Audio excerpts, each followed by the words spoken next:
Vous êtes docteur ingénieur de l'école des mines de Paris, vous êtes marié, vous avez 2 enfants. Aujourd'hui, vous êtes professeur au collège Canteperdrix. Pourquoi êtes-vous candidat aux prochaines élections municipales? Chères Grassoises, chers Grassois, la ville de Grasse est riche d'une histoire, d'un patrimoine et d'un savoir-faire qui attire chaque année des milliers de touristes. Pour eux, Grasse, c'est avant tout une image, celle de la Côte d'Azur, de la vie facile, du soleil et bien évidemment du parfum. Mais derrière cette image de carte postale, il y a la réalité de tous les jours.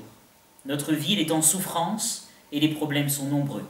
Embouteillage chronique, insécurité, difficultés pour se loger, pour stationner, une dette qui explose, une fiscalité élevée, un centre historique largement paupérisé, laissé à l'abandon.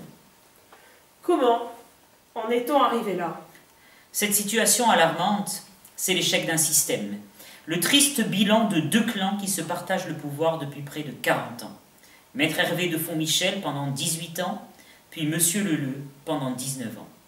Aujourd'hui, leurs héritiers respectifs, Philippe Emmanuel de Fontmichel d'un côté et Jérôme Viaud de l'autre, voudraient, on les comprend, continuer l'aventure. Face à cette guerre des héritiers, je veux incarner une voie alternative. Aussi, répondant à la demande de nombreux Grassois, ai-je décidé d'être candidat. Quelle est votre couleur politique? À titre personnel, je suis de droite. Mais la liste que je conduirai sera apolitique. Car dans une élection municipale, ce qui compte, ce sont les projets et les hommes qui les portent. Les bonnes idées viennent de partout.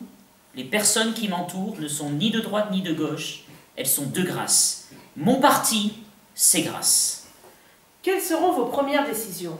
Si les Grassoises et les Grassois me font l'honneur de me choisir pour conduire les affaires de la cité, je mettrai un terme à 2 projets largement contestés.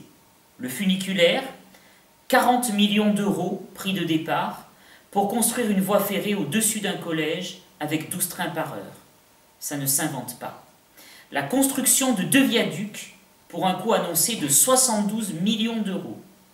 Ainsi, la route qui prolongerait la voie rapide jusqu'à Saint-Jacques ne serait pas au ras du sol, mais placée à 30 mètres de hauteur, un désastre pour les quartiers de Saint-Jacques et de Saint-Antoine.